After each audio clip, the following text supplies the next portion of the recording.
导演只是让他演个打工人，可他却因为一段即兴发挥，让全网的观众集体破防。我们已经够卑微的了，你的敌人是外星人，我们的敌人是生活。你瞅瞅他，百兽之王啊！以前他在森林里，那也得费九牛二虎之力才能吃上一块肉，可现在他只需要掰一掰就能吃上一口，那他还是百兽之王吗？他的目的不就是吃肉？你绝对无法想象，一部现实题材的电影居然同时融合了荒诞喜剧、官商勾结、扫黑除恶、科幻奇幻等多重元素，因其尺度过大，被网友称为喜剧版的《人民的名义》。试想一下，假如请超人过来整顿中国官场，那场面该有多壮观。同时他又演出了打工人在生活所迫下的卑微，讽刺了当今社会的荒诞现状。而这样的一部电影能过审本身就是个奇迹。故事发生在一个叫莱茵的小县城，由张国强饰演的王县长表面上廉洁奉公，一心为民，可背地里却是个伪君子。他与煤老板赵金峰暗中勾结，以过度采煤的方式大肆敛财。看过狂飙的都知道，高启盛这小子素来心狠手辣，做起事来不计后果。不出所料，煤矿发生重大坍塌事故，6名矿工深埋地底，活不见人死不见尸，受害者家属聚集到公司门前，扯起横幅决心讨一个公道。岂料这一幕正巧被王县长撞见，且看他是如何两面三刀的。真看不得老百姓受苦。赶紧走，你告诉那个张村长，他村里这几个人要是再管不住，他也不用干了。事故很快引来了调查组，王县长作为官场老油条，自然是丝毫不慌。这几年京丰煤矿有事故，伤亡人数总是能精准地处在重大事故标准线以下，这难道不是好事吗？为了尽快打发走调查组，赵金峰恳请王县长帮忙，并准备了一份厚礼。可王县长竟狮子大开口：要是你来试，也有一把我的椅子，我就死而不憾了。赵金峰表面上陪着笑，可转头就给王县长盛了一碗辣椒，说是家里的祖传秘方，专治各种杂毛病。品尝尝，包治百病。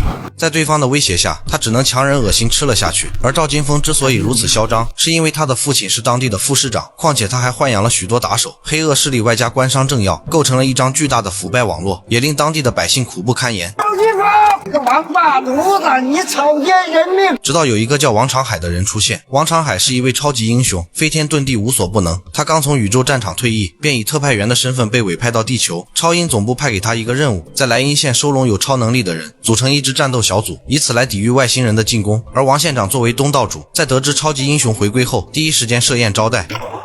长海同志，实在是抱歉，没能下楼亲自去迎接你啊。由于王长海常年征战宇宙，不懂人情世故，怕他得罪王县长，同时夏目便用超能力暗中给他支招，教给他一些参会礼仪。高白员，他年轻人他们一直在演戏给你看，现场功夫非常精，看我也很像。你这么演戏给我看，辛不辛苦啊？因为不懂规矩，王长海竟直接坐上了主位。要知道，在北方地区，人们把饭桌文化看得很重要，正对大门的位置叫主陪，是专门留给主人的，外人坐上去就是对主人的不尊重。特派员，您坐那儿了，领导坐哪儿啊？这么多座位，想坐哪儿就可以坐哪儿，不用问我。我干了！哎呦，好。一顿饭下来，长海丑态频出，也令王县长颜面尽失。作为一名超级英雄，长海当然不在乎。可糟糕的是，成立战斗小组需要县里审批，县长当然不会放过这个报复的机会。就这样，长海在跑手续的过程中，遭到了工作人员的各种刁难。体检报告，救生员资格证无犯罪记录证明。保险有没有？银行流水的来一份。他本想用超能力解决问题，可超英守则明确规定，不得对普通人使用超能力。真是太难了！万般无奈下，长海只能向县长低头。为了讨好县长，他夜夜陪县长喝酒，与他共舞到天亮，还学会了拍马屁。我打呼噜了吗？报告县长，呼噜没有，但这一路我能时不时听见您吹响带领莱茵县人民奔向幸福的号角。这个法官，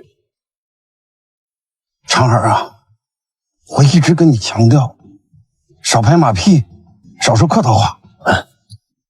但是你现在做的就很好嘛，句句都是肺腑之言。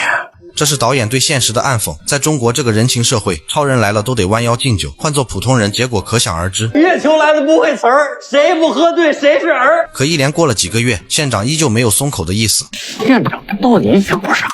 他要升官，他要发财，他要把莱茵县掏空。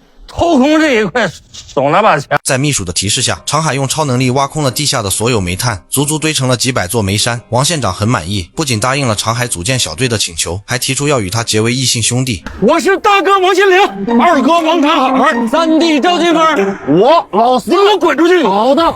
可你以为王长海真的傻吗？或者说这只是他的伪装，目的是为了接近敌人，掌握敌人的犯罪证据，再将其一举歼灭呢？我们实在是走投无路了，求求你帮帮我！